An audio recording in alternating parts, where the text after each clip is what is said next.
river whispered beneath a veil of mist drifting low over the ruby-strewn ford, where the waters of the Trident met the promise of dawn.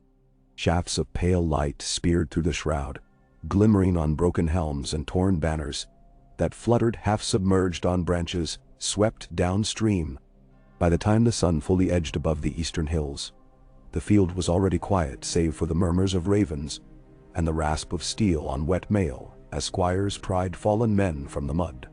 Eddard Stark stood knee-deep amid the reeds, leather jerkins sodden, his gloved hands numbed by the chill coursing from river to bone. He tasted iron on the air, and something older. An omen threaded through the scent of fresh-turned earth. Victory should have sounded with trumpets, he thought. Yet the world had hushed instead, as though the stranger strode unseen across the valley, claiming debts in silence. 100 paces upstream, a solitary figure knelt. Prince Rhaegar Targaryen bowed his silver-tressed head above the corpses of men who had bled for him, scarlet jewels gleaming against the scales of his dark armor. The 7-pointed star sigil sewn upon his cloak was torn, but the great sapphire at his gorget still shone, untouched by grime. Ned watched Rhaegar sink gloved fingers into the water, washing away the crimson crust that masked the prince's palms. Each motion seemed deliberate, reverent, like a ritual to honor the dead and absolve the living. Behind Ned, the remnants of Robert Baratheon's vanguard lay in uneasy clusters, bound, guarded, and groaning in various shades of agony. Robert himself, that towering storm of a man, was nowhere in sight. Rumors swirled that he had fled toward the King's Road with Sir Richard Lonmouth and a handful of loyal stormlords. But rumors were smoke. Truth lingered here in the blood-damp grass. The clop of hooves pulled Ned's gaze across the trampled field. Sir Arthur Dayne, Donlan still crusted with gore despite the morning light touching its pale blade, rode at the head of the Kingsguard. Beside him, Ser Jonathan Darry bore the white banner now flecked in red. They drew rein before the prince. Rhaegar rose, river water streaming from his gauntlets. His violet eyes found Ned beyond the reeds, and for a heartbeat the world narrowed to north and south, winter and dragonfire. "Lord Stark," Rhaegar said when he approached. His voice carried the husk of sleepless nights, yet it remained steady as stone. "Your brother fought bravely." Ned did not bow. He inclined his head a fraction, enough to answer honor without offering fealty. "Brandon fought for the realm," he answered, "for justice as he saw it." He looked past the prince toward the stump where Brandon Stark's banner, silver direwolf on a field of frost gray, had fallen. It lay twisted among grass and entrails, half concealed by a dead man's cloak. Rhaegar's gaze followed. "Justice is often a blade that cleaves both ways," he murmured. "I mourn every life lost to reach this dawn, yet dawn it is." He turned, lifting his hand. Across the field horns sounded. 3 long blasts, deep and rolling. Squires straightened spines, wounded men shivered. The prince's herald, a slender reachman with flaxen hair, unfurled a new banner in the morning breeze. A 3-headed dragon quartered with the direwolf of Winterfell, the sable bar of the Kingsguard blazing argent in one corner. Ned's breath hitched. Whispers rose, some in awe, many in disquiet. A northern lord beside Ned spat into the grass. "7 take him," the man growled behind his beard. "He means to crown her, Lyanna." Ned saw her as she had been at Winterfell, laughing astride a smoky gray filly, hair chasing the wind, then as she had appeared in his dream of the Tower of Joy. Pale, fever-bright, the scent of crushed blue flowers heavy in the air. He clutched the memory until it pulsed like a wound. Rhaegar signaled, "Ser Barristan, sell me." The old knight wheeled his charger and rode toward the prisoner pens, where Robert's bannermen huddled. Another horn call echoed, and Tyrell men stepped forward bearing chests of oiled wood and iron. Inside lay coins enough to feed villages scorched by war, Ned suspected, though silver could not buy back the dead. The prince spoke again, louder. "Send riders to River Run, to the Eyrie, to the Stormlands. Tell them this war is ended. Robert Baratheon's rebellion is quenched. Let those who lay down arms receive pardon and peace." His words drifted heavy over the water, sinking into the silence that followed. No one cheered. The wind shifted, carrying a scent of wet leaves and wood smoke from a distant farmstead left unburned by chance or grace. Above it all, the dragons of House Targaryen still billowed crimson on high poles, but beneath them, in a gesture that would echo through every hall from sundown to Skagos, Lyanna Stark's colors now danced as well. At Harrenhal's ruined hearth, Lyanna Stark paced. Her riding leathers bore the dust of leagues ridden hard. Yet she moved with raw impatience, as though the stone floor might open under her if she stilled. Wolf's blood, Ned thought, the same restless spirit that had driven her to joust, disguised beneath a dark helm years before. Now she stood unveiled, the pale cloak of House Stark clasped with a silver direwolf at her throat, long brown hair spilling loose. The great hall, once vaulted with ribbed arches of blackened oak, lay half collapsed from Egon's ancient fury. Moonlight filtered through jagged holes where gargoyles had perched in the days of Harren the Black, painting Lyanna in shards of silver. She turned upon hearing bootsteps. "Did he send you to chaperone me?" she asked Ned in a low growl more reminiscent of Bran's wolf than of queenly grace. "I came because you are my sister," Ned answered.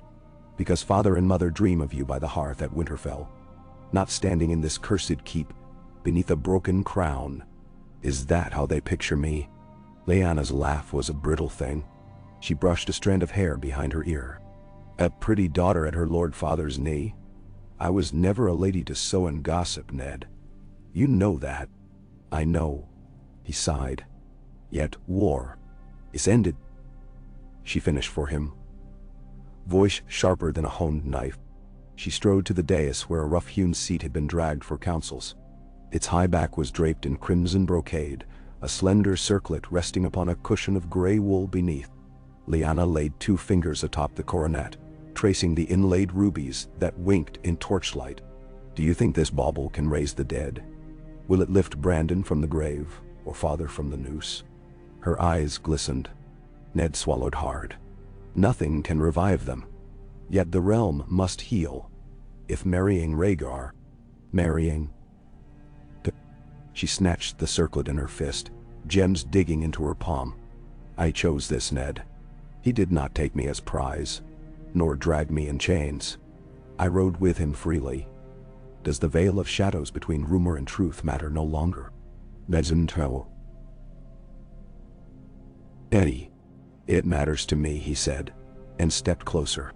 Lyanna's cheeks flushed, not from embarrassment but vehemence.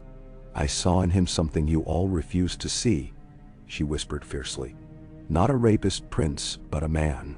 One burdened by prophecy, yes, yet gentle with song and soul." She unfurled her fist, blood beaded where ruby edges cut. "But they will never believe it. To Robert, and those who follow him, I was stolen. To the lords that bowed to his banners, I am spoils to ransom honor. Dere me was she. Robert's honor died when he raised his hammer against the innocent," Ned said quietly. "He has no claim left save force, and force failed him at the ford." They stood in the echo of his words while the torches sputtered. At last Lyanna sank onto the stone seat, the circlet resting in her lap. "I will sit a throne of ash if that is what peace requires," she muttered. "But I will carve truth upon it."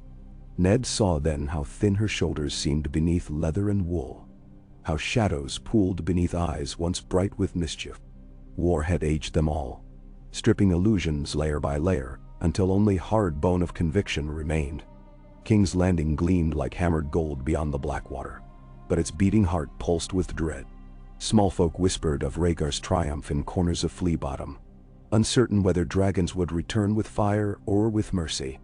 The Red Keep's high towers still bore banners of the Mad King, and behind those crimson sheets, Aerys II Targaryen prowled sleepless corridors, nails blackened with soot heads scraped from hidden brazier pits deep under the castle. His spies spoke of a son who sought not merely victory but reform. Aerys heard only treason. When news reached the capital that Prince Rhaegar approached with Stark men riding flank to flank with Dornish spears, Grand Maester Pycelle urged calm. Lord Varys, slippered and silent, said nothing of his own secrets, though his little birds chirped of gold cloaks, paid in heavy purses to open gates at dawn. Queen Rhaegar prayed in the sept for deliverance. Princess Elia held her children close in the maiden vault, fearing knives behind every door. Jaime Lannister alone walked unguarded. White cloak swirling, he descended to the dungeons where wildfire slept in green pools. Once he had sworn to protect his king. Now he watched that king fade, mind uncharted, each breath more ragged. Jaime's reflection flickered in the glass of wildfire casks. He wondered which would shatter first, the jars or fidelity itself. 3 nights before Rhaegar's host reached the city walls, bells began to ring. Slow, mournful tolls that rolled over rooftops. Aerys had commanded the pyromancers to prepare the last song. A conflagration that would scour his enemies and leave only charred bones for carrion crows. The Iron Throne, forged in dragonfire, would not pass to a usurper disguised as his own son. But Rhaegar came sooner than terror could finish its hymn. His outriders crossed the rush by moonlight, seizing the tourney grounds, and by dawn Tyrell sappers had cut the last fuse lines spiderwebbing beneath the city. Brienne of Tarth, newly knighted by Sir Arthur Dayne for valor at the Trident, led a sortie across the Mudgate and opened it for Rhaegar's vanguard. No looting was permitted. Violators lost hands. Word spread. This would be a queen's city, not a conqueror's spoil. In the throne room of Aegon the Conqueror, Rhaegar met his father, Ned Stark. Sir Arthur Dayne and Prince Oberyn Martell flanked him. Above, the high vaulted ceiling seemed to sag beneath the weight of unspoken lineage. Fires crackled in braziers, licking at the iron beast whose swords jutted like thorns.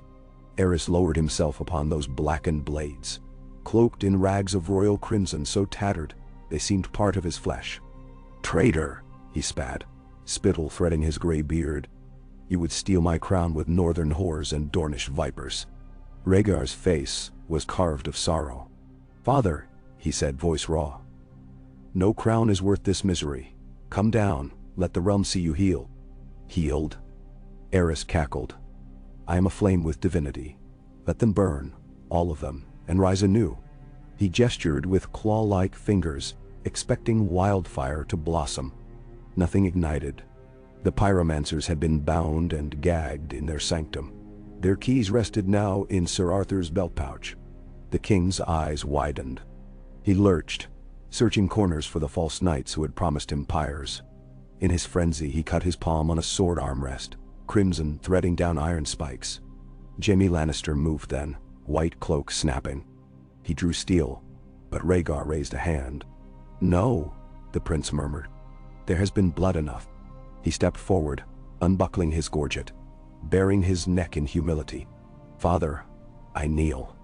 And he did, before every lord assembled, knee sinking to marble. None shall say Rhaegar Targaryen raised hand against his sire. A hush deeper than any church fell. Ned's breath caught. He saw Sir Arthur stiffen, torn between oaths. Aerys stared down at the son he had once cradled, devotion and paranoia warring inside firelit pupils.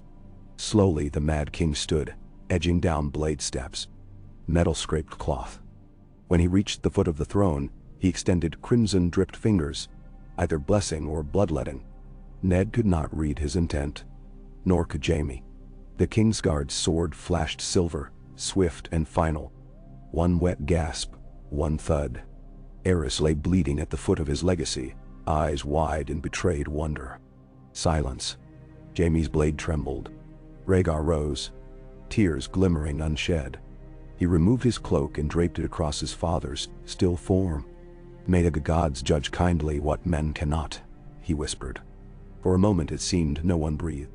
Then Oberyn Martell tapped the marble twice with the butt of his spear, a Rhoynish signal of passing.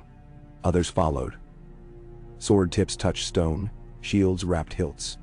A wordless eulogy. The reign of madness had ended not in fire, but in a son's choice to spare it. Rhaegar turned, smoothing crimson from his fingers onto his breeches, like a quill blotting excess ink. His gaze swept the gathered lords. Mace Tyrell, Jon Arryn Doran Martell, the great Jon resplendent in furs, Hoster Tully leaning on a cane, Tywin Lannister notably absent. "There will be a queen soon," he announced. "Lyanna Stark of Winterfell shall be crowned at sunrise in the dragon pit. I bid each realm's great house stand witness." He did not raise his sword. He did not roar. Instead, his voice gentled, carrying farther than any shout. "I beg you, remember today. Remember that mercy, not fear, reclaimed this throne." Dawn spilled rose gold over the dragon pit ruins, painting crumbled domes in hues of old Valyria. Thousands gathered, small folk pressing against stone balustrades, gold cloaks in phalanx, banners of wolf and lion, and stag hanging limp without wind. Septons chanted, their voices weaving through plucked strings of wood harp and high, sweet notes of Daron Water's silver pipes. Lyanna emerged from beneath a crimson archway. Gone were her leathers. A gown of soft smoke-gray silk clung to her slender frame, sleeves edged with frost-white ermine. Atop her head lay the circlet of Winterfell, plain silver, moonstone at its heart, until the high septon placed upon it a slender diadem of dragon steel interlaced with direwolf filigree. 2 houses, 1 circlet, dotted. Ned watched from a dais opposite the prince. Tears blurred his sight, but he did not wipe them. The high septon's words rose. "Let the 7 unite sun and snow, dragon and wolf, so the realm may know harmony." He anointed Lyanna's brow with oil scented of myrrh. She did not flinch. Her gaze found Rhaegar's and held, steady as winter stars.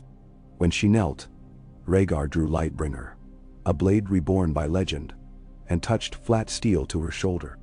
"Rise, Lyanna Targaryen, Queen of the Andals, the Rhoynar, and the First Men." Gasps rippled, some for the new surname, more for the quiet certainty that followed. Lyanna stood, chin high, and the crowd roared at last, like a great storm breaking. Bells tolled from every septate tower. Doves burst skyward in spirals of white. Somewhere in the throng, a child cried freedom. In that soaring clamor, Ned Stark finally allowed hope to seep into the hollows grief had carved. But hope is a candle. Wind forever haunts castles. Far across the narrow sea, exiled lords whispered of lost causes. In the Westerlands, Tywin Lannister counted costs and sharpened new plans. And in the depths of Storm's End, Robert Baratheon stared at a flagon of sour red, the ache of shattered love curdling in his gut.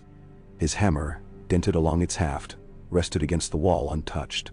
Yet fire still smoldered in his blue eyes, the kind that heralds tempests. Winterfell's ravens carried news swifter than rivers.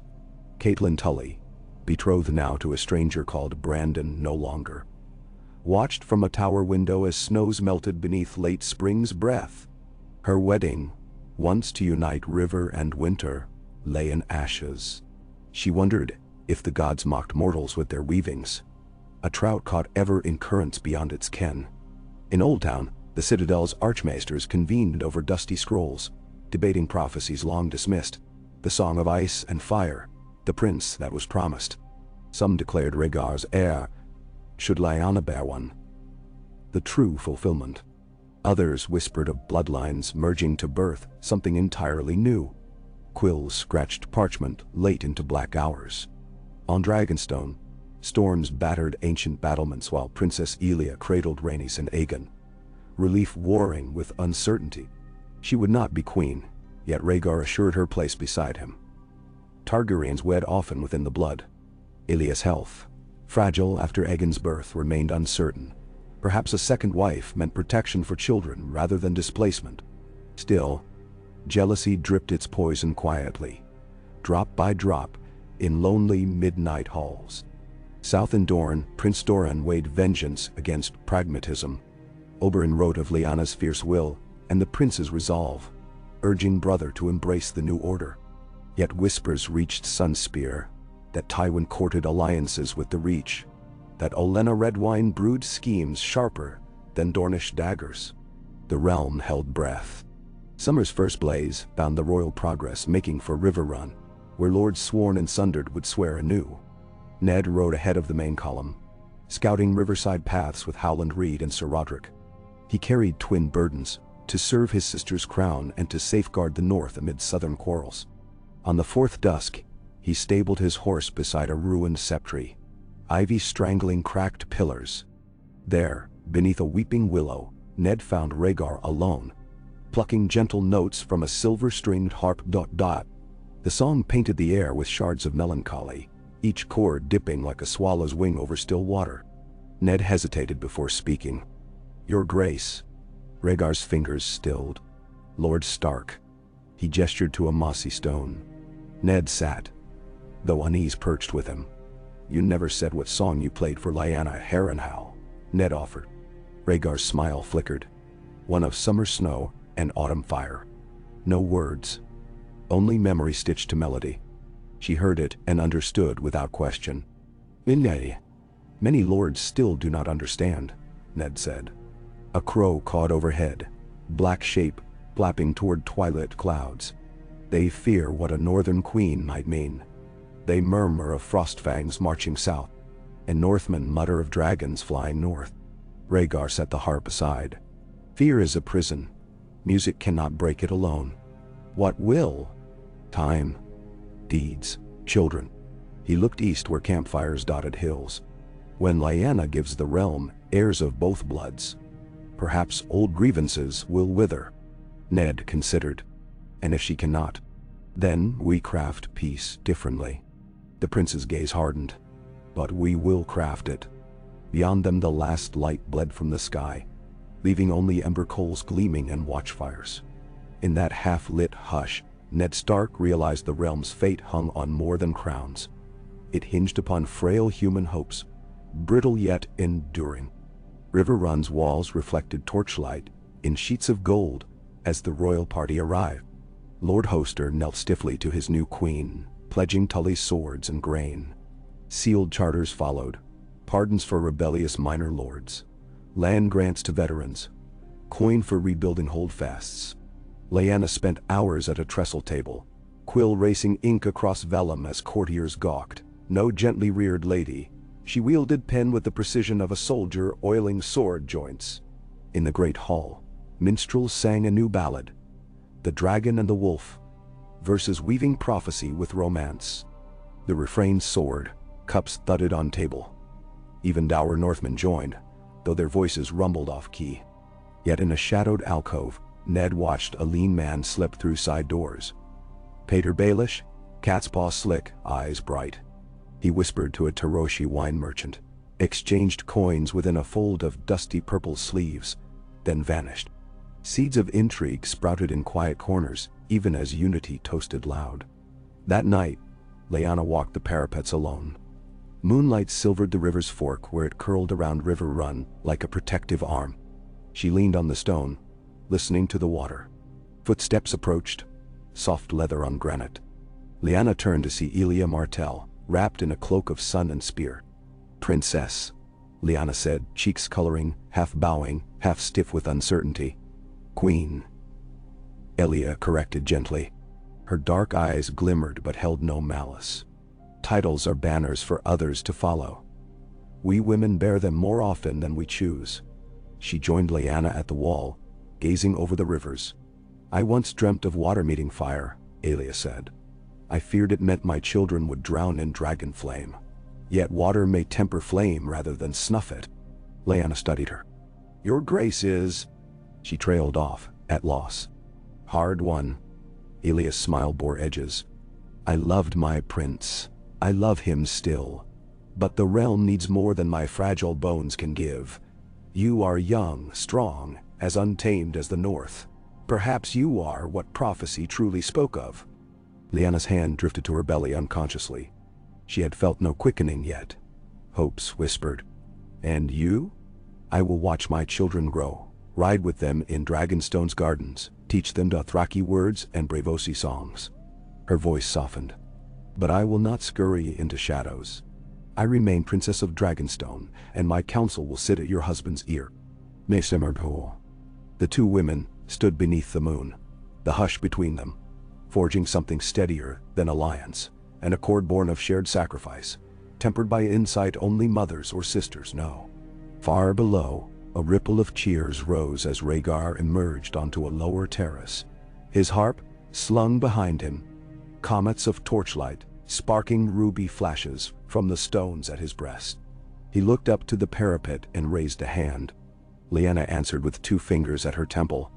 A rider's salute. Hope's candle brightened 1 notch higher. Yet across Vale Mountains and sea swells alike, other fires burned. In the eerie young Lord Robert Arryn, impressionable and frail, listened wide-eyed as Jon Arryn described loyalty repaid and oaths fulfilled. But his mother Lysa whispered at night of treason, of how a dragon's breath might one day reach even lofty nests. South in Highgarden, Olenna considered marriages like pieces on a Savas board, her gaze alighting on Margaery's budding grace. In the Westerlands, Kevan Lannister gathered armies under banners crimson and glaring. Ravens with mane sigils flew east and west, carrying sealed orders from Casterly Rock that smelled faintly of lion's musk and copper coin. And at Storm's End, Maester Cresson found Robert Baratheon sparring alone in the yard at dawn, hammer ringing like thunderclap. Sweat dripped down Robert's neck, eyes burned with something darker than grief. "He has stolen her name," Robert rasped, planting the hammerhead into sand as Cresson approached. "Stolen her life, and mine with it." "My lord," the maester urged, voice thin with years. "Your wounds will heal," Robert cut in. "But vengeance festers unless bled." He peered toward sunrise, where clouds blushed crimson. "I will sing no songs for dragons." He stalked from the yard. Cresson shivered though the day promised heat. Some storms, he knew, brewed long past the first bolt. In King's Landing, the small council convened within the Tower of the Hand. Chairs newly carved bore sigils of wolf and dragon entwined. Rhaegar sat at table's head, Lyanna at his right, Lord Mace Tyrell opposite, Doran Martell's seat facing the window where Blackwater glinted. Varys glided like silk among them. Pycelle coughed wisdom. Jaime, absolved and yet not, stood sentinel at the door. White cloak unbesmirched. First order, relief for riverlands ravaged by rebellion. Second, reparations from crown coffers to orphaned families. Third, debate on the fate of Robert Baratheon. Ned spoke for mercy, Tyrell for stern warning, Oberyn for fittingly poetic death. Lyanna's voice settled it. "Let him live," she said. "War breeds martyrs. Peace requires foes to speak false until they choke on their own invective." Her eyes dared counsel to challenge. None did. Yet as weeks turned to months and summer sun pressed upon cobbled streets, muttering sprouted like weeds between stones. Bread grew dear despite crown granaries. Dockworkers grumbled that Dornish ships received lighter levies. Reachmen grumbled that northern merchants now favored White Harbor over Old Town. Dragons, it seemed, did not need flames to stoke unrest. Coin sufficed. Rhaegar pored over ledgers by candlelight, cheeks hollowing. Lyanna toured orphanages, gifting blankets and honeycakes, yet glares followed her carriage wheels. She refused a retinue of 100 knights, rode instead with only the Kingsguard twins, Went and Derry, but rumors painted those noon rides as secret trysts or scouting treason. Gossip such as this has no mother. It breeds itself.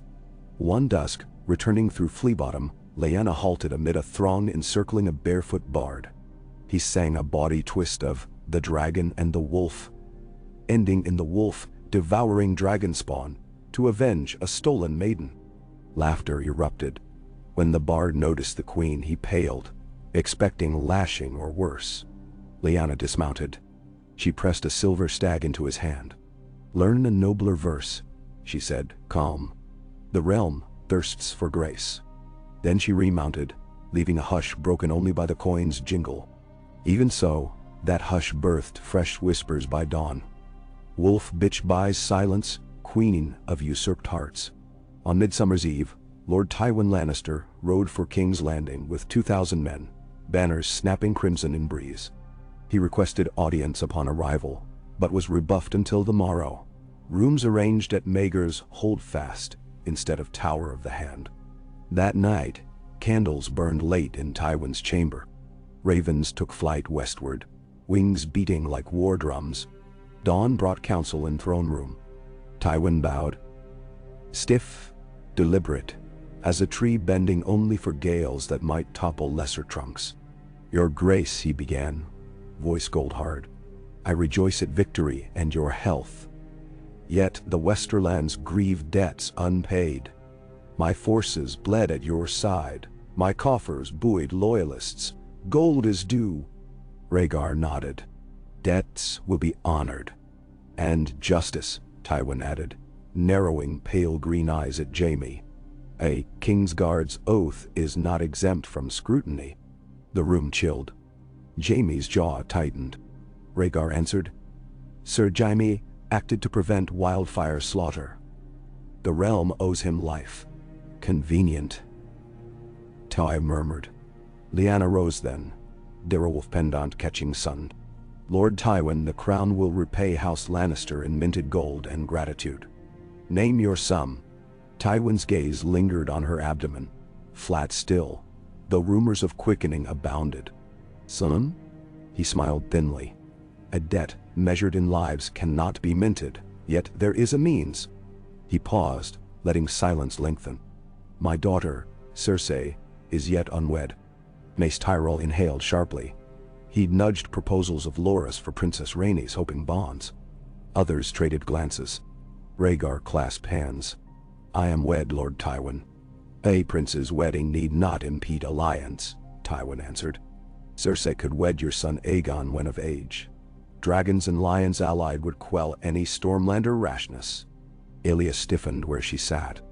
Oberyn's fingers drummed spear shaft. Lyanna felt heat rise behind her ears. The child is 6, she said. Betrothals are sown in youth and reaped in prosperity, Tywin said. Or we may speak of alternative arrangements. Rhaegar lifted a hand. We will consider. Velvet words, yet Tywin's eyes sharpened. A predator's patience disguised as courtesy. He bowed again and departed. The council dissolved slowly. Tension crackling like hearth embers stepped upon. Afterward, Rhaegar and Lyanna walked the Maiden Vault garden. Dragonbone arches cast latticed shade across marble paths. Orange blossoms perfumed air. He seeks leverage, Lyanna muttered. He seeks survival, Rhaegar corrected softly. Lannisters trade coin. Alliances are merely gilded coins. She faced him. And if we refuse? Then he will mint new currency. Dissent or war. Rhaegar brushed a flower, petals fluttering down. Peace is the dance of concessions. Lyanna searched his face for a flicker of doubt. Instead, she found weary resolve, lines at the corners of his eyes deepening. She touched his cheek. We are not coins. Rhaegar covered her hand with his. No, we are song. He kissed her palm. And song outlives gold. Autumn's edge brought crisp winds across Blackwater Bay. A raven from Dragonstone arrived bearing simple words. Prince Aegon ill of grayscale. Panic rippled. Rhaegar ordered swift departure. Lyanna insisted on riding with him. Maesters argued over contagion. Prophecy watchers fretted at portents. They sailed within the hour. Prince, Queen, Northerners, Dornish Kingsguard. Leaving kings landing under Ned Stark's stewardship as hand. The city, already restless, lacked its dragon music and wolf grace. Into that void slithered whispers of plague, of Targaryen weakness, of Baratheon storms massing along the rainwood. Gold cloaks doubled watch, but fear creeps through keyholes. On Dragonstone, clouds hung low, heavy with brine. Ilya greeted them, gaunt with worry yet poised. Aegon lay fevered, eye-rimmed dark. Rhaella held vigil at bedside, silver hair undone. Queen and sister tended child side by side. Past rivalries melted in candle melt hours. Lyanna fetched water, cooled cloth, sang lullabies of the north, soft as snow falling on silent pines. Outside, wind keened round volcanic spires. Rhaegar climbed the stone drum battlement each dusk, gazing seaward as though prophecy might rise from waves. He spoke with Maester Pylos, who brewed potions, with Malario, Oberyn's estranged wife visiting from Norvos, who brought exotic salves. Yet grayscale is stubborn. Days blurred into anxious watch. At last, one cold dawn, the maester emerged bearing news. The disease had halted at Aegon's elbow. Skin would scar, but life endure.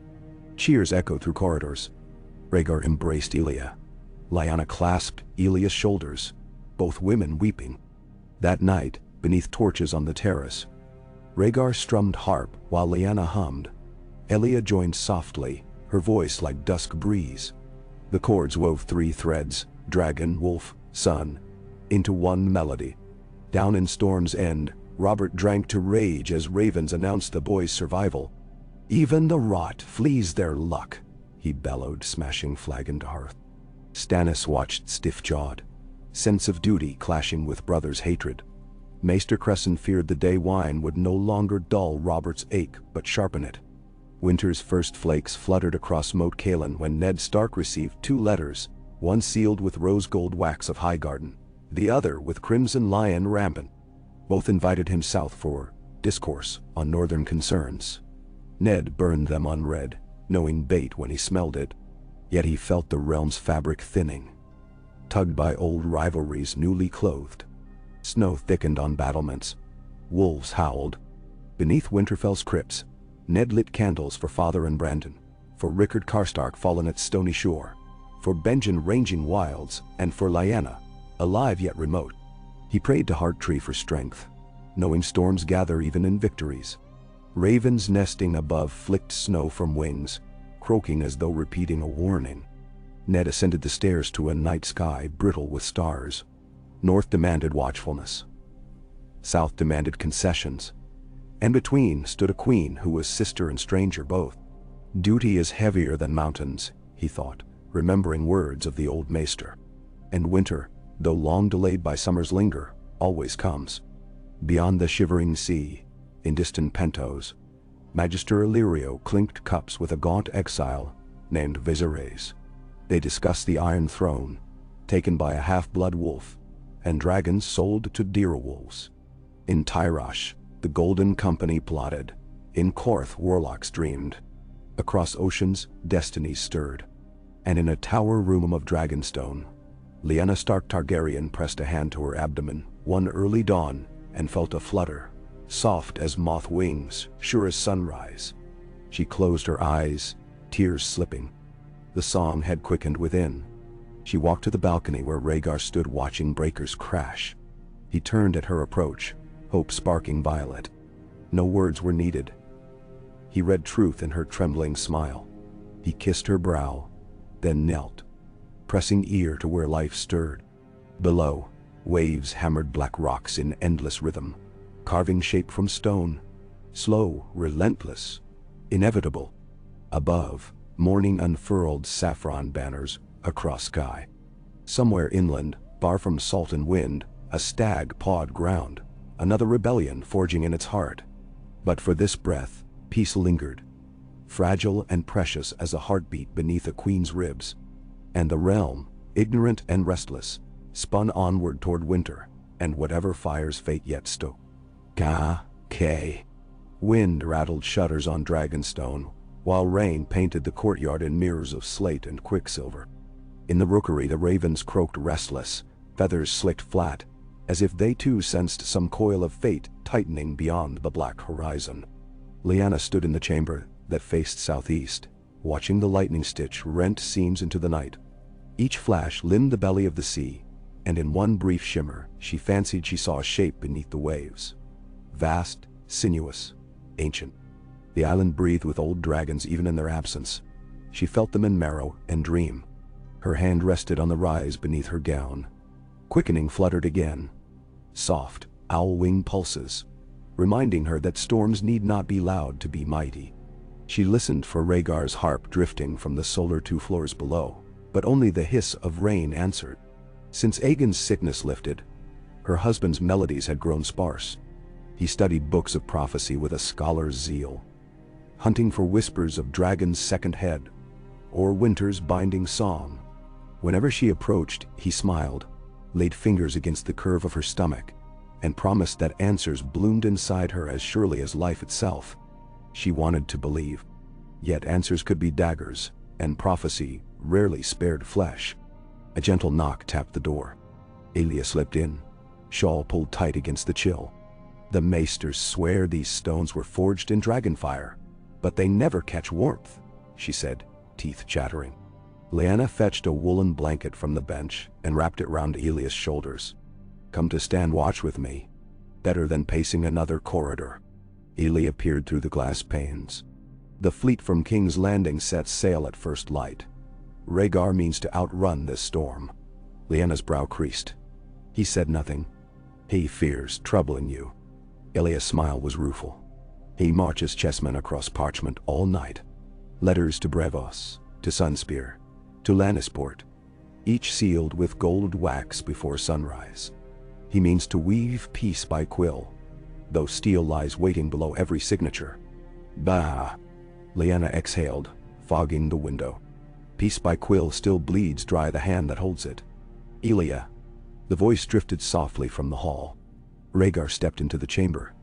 Lavender eyes shadowed, travel cloak clasped at the throat. Sister, I require your counsel in the map room. He noticed Lyanna's questioning glance. And yours, my love, if strength allows. She straightened. Strength enough. The map room clung to the castle's spine, walls carved in basalt reliefs of dragons entwined with sea serpents.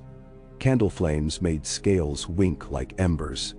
Ned Stark's carved weirwood sigil rested on the table among parchments and weights of driftglass. A token he had left when called south weeks earlier, yet somehow still smelling faintly of pine. Rhaegar circled the painted glyphs, miniature keeps, road threads, banners pinned by jet-tipped needles. Tyrell riders report Lord Rowan hosts Robert at Golden Grove, he said, tapping the green field on the Reach border. Stormlords muster there, near 1,000 spears, if we permit that knot to tighten. He will march on King's Landing come spring. Elia finished. Or sooner if winter's bite holds off. Robert never waits for seasons, Lyanna murmured. Rhaegar shifted a crimson dragon carved from garnet toward Golden Grove. I'll lead 2,000 seasoned knights inland to parley before blades cross. Lyanna heard the unspoken if parley fails. Take Stark men and Martell bowmen both, she said. Show the realm houses stand united. Do not confront him with dragons only. Elia nodded. And leave word to Jaime that city defenses double watches. Tywin scouts water routes. Lightning crackled, etching 3 Stark faces in white. Wolf, dragon, sun, For a moment, none spoke. Rain hammered the turrets overhead, the cadence of drums from another age. Rhaegar lifted his chin. When I ride, you two remain here. The babe. We'll hear storms, Lyanna interjected. Let the child know courage early. She pressed fingertips lightly to her swelling midriff. And Dragonstone is no fortress for cowards. His mouth curved with pride and worry entwined like ivy. Very well. But Ser Barristan stays as your shield. Nan. Elia laid a hand on Lyanna's. We shall be each other's shields. Decision sealed. Rhaegar dictated letters until candles guttered. At last he dismissed them, promising rest. But Lyanna lingered by the map after Elia retired, tracing coastlines absent-mindedly. Rhaegar approached from behind, arms encircling her waist. Your pulse races, he whispered. A song beats inside me. She angled her head. Promise me you will talk first, strike second. Words before swords, he vowed, breath warm against her ear. Yet prophecy flickered behind his eyes, and she felt the tension of a bowstring drawn but not loosed. She turned, drawing him near. In that kiss she poured snow, pine, moonlit silence, everything of the north he might wield over heat of dragon legacy. When they parted, she felt steadier. He did too. She could see it. Dawn broke thick with fog. Rhaegar's column wound down the causeway, banners muted gray. Lyanna watched from the battlements until their torches vanished into clouded sea spray. Only then did she withdraw to her solar, where Maester Pylus waited with letters. The first bore Ned's seal. Sister. The north thickens with rumor of dire portents. White shadows glimpse near the last river. Dead men of the watch found walking. Old Nan's tales set children screaming. I dispatch ravens to Castle Black. Yet answers return slow. Ride bright paths, but remember dark wings still fly. Yours in frost and faith, Ned. Lyanna's skin prickled. Dead men walking. She folded the parchment, sliding it beneath a dragonstone paperweight shaped like an egg. News for Rhaegar, on return. For now she summoned Sir Barristan, ordering extra guards on Ravenry and Lighthouse. The second letter smelled of roses crushed in sun. Highgarden waxed up to knee. Olenna Tyrell's quill danced with polite barbs, inviting Queen Lyanna to attend a harvest tourney come spring, speak of fertile alliances and mutual blossoms. Beneath flowery courteousness thrummed political tremor. Tyrell sought to hedge bets should Robert's cause fail. Lyanna penned warm regrets yet hinted at attending once her child drew first breath. A queen could wield hope as deftly as sword. The third letter came on mottled parchment, seal broken, opened in transit. Within a single phrase. Every song ends. No sign, no sigil. She showed Barristan. The old knight frowned, posted double watch on the courtyard stairs. Lyanna tucked the scrap into her bodice, heartbeat drumming louder than surf. Across the reach, cold dawn greeted Robert atop Golden Grove's battlements. Rows of tents sprawled like dull jewels under mist. Lords Grandison, Tarth, Karen walked beside him, each recounting levies tallied, smithies firing day and night. Robert's beard, once neat, had grown ragged, and blue eyes burned with sleepless flame. Sir Brian Caron spoke of scouts sighting Tyrell outriders trailing the camp. Spies, he spat. They court both sides. Robert gripped the haft of his warhammer. Let them watch. When the time comes, they'll have to choose dragon or storm. Storm breaks oaks. Storm uproots roses. He turned to Lord Rowan, who approached with new tidings. The prince negotiates. Rhaegar seeks parley in Bitterbridge 3 days hence. Robert's laugh was thunder over hills. Parley. He swung the hammer onto shoulder. I will parley with iron. Yet Brian Fossaway counseled caution. Strike unready, and you stand called butcher if peace was offered.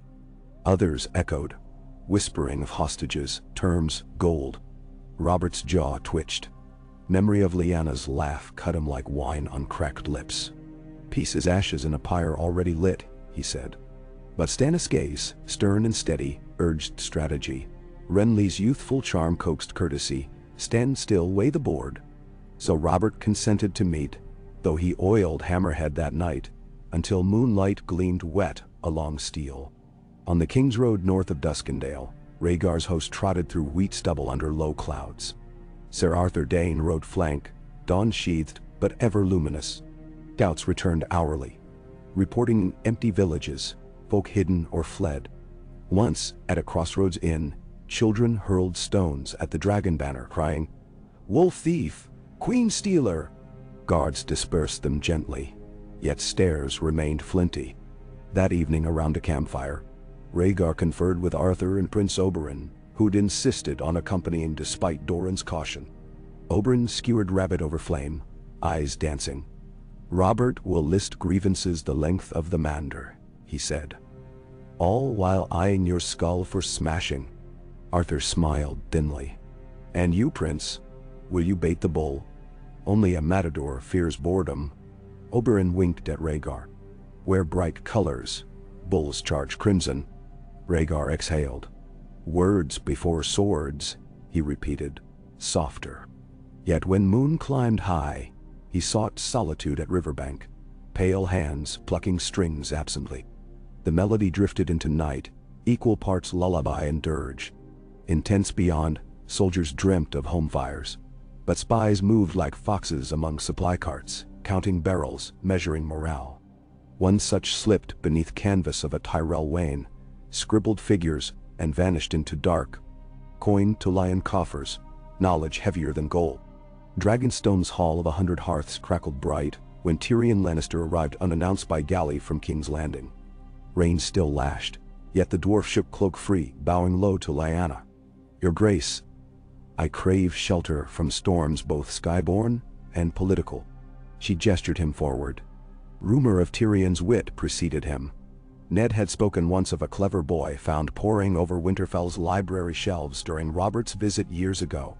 Tyrion's mismatched gaze swept tapestries. His grace my father sails west, King's Landing grows. Interesting in his wake. I sought Sanner climbs. Lyanna motioned for wine. Tyrion sipped, sighing contentedly. My father courts the Reach, whispers of marriages, dowries, vendettas.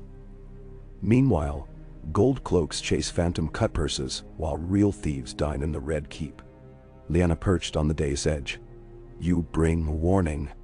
Perhaps. And perhaps opportunity. He leaned closer. I admire your desire for reconciliation, but lions prefer meat to milk.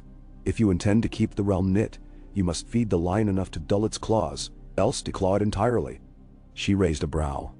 And which do you advise? Tyrion smiled. I'm too small to lift hammers, yet sharp enough not to grab the blade. My counsel: grant Casterly Rock expanded trade rights through Lannisport, enough coin to purchase silence, but hold hostage a sweeter prize. Say the promise of a royal wedding to keep Tywin leashed. And the prize? She asked. Your sister by marriage, Princess Rhaenys. 12 is nearly woman grown in some courts. Announce betrothal to a Lannister cousin, one clever but loyal to you, not Tywin. Sir Kevin's son Lancel, perhaps. The Rock will boast of union, yet the heir remains firmly Targaryen Martell. Tyrion tapped temple. Give Tywin semblance of victory, but keep the game board yours. Lyanna considered. And what of you? I seek books, wine, and perhaps a cell where my father's shadow cannot reach. Dragonstone's library contains Valyrian texts I've hungered to read. Lyanna smiled. Then read. But first pen a note to your Lord Father describing your safe harbor as guest, not hostage. Let him weigh cost of rashness. Tyrion bowed. I always pay my debts, with interest of insight. In the north, Ned Stark stood beneath the heart tree, red leaves drifting like blood snow about his boots. Maester Luwin held a raven scroll reporting sightings of pale figures beyond the Shadow Tower, led by a creature of ice barbed with sapphire. Jon Snow, bastard nephew, wrote of restless rangers missing, Benjen among them. Ned closed eyes. He'd seen frostburned scars on corpses once before, during a harsh winter of youth. Old Nan spoke of others then. He'd dismissed them as tales, until now. He summoned Lord Manderley, Glover, Karstark Arot. They would send grain and men to the wall. He dispatched ravens to King's Landing, yet he wondered if southern ears, buzzing with court intrigue, would heed Northwind warnings. On his desk lay a sealed message from Lyanna, informing him of child stirring and of threats penned unsigned. His heart swelled with pride and worry in equal measure. That night he dreamt of Lyanna in the crypts, garland of blue winter roses wilting, whispering, "The song must be sung where snow meets flame." He woke chilled, resolved to ride north personally come spring thaw, leaving his steward Rhaegar in charge. Winter be damned. Stark blood answers cold call. Bitterbridge sprawled at the crossing of Mander and Roserad. Meadows of marigold now churned to brown mud under thousands of hooves. Rhaegar's party pitched white canvas trimmed crimson. Roberts established blue and gold pavilions on opposite bank, banners snapping like challenge. A wooden footbridge spanned slow waters. At noon both leaders stepped upon it, unarmed save ceremonial daggers. Wind carried scents of damp hay and smoldering cookfires. Chorus of circling hawks wheeled overhead, perhaps drawn by scraps, perhaps by omen. Rhaegar wore simple purple wool. Robert, mail shirt under leather surcoat. Eyes locked mid-span. For heartbeat neither spoke. Then Robert offered a curt nod, as though acknowledging valor across tilt barrier. Rhaegar began. I come for peace, Robert. Peace died with Lyanna's freedom, Robert growled. Shah. Chose? Robert barked, voice cracking. She told you that. Under what charms? He laughed. Harsh. Dragons enchant hearts as easy as burning towns. Rhaegar inhaled. Let us speak plainly. You named me thief. Yet I freed her from the cage of expectation. She is queen, alive, carrying child. Robert's knuckles whitened. Carrying? He swallowed rage. Kingslayer line speak smooth. I see blood on your hands, no less. What blood? Rhaegar asked softly.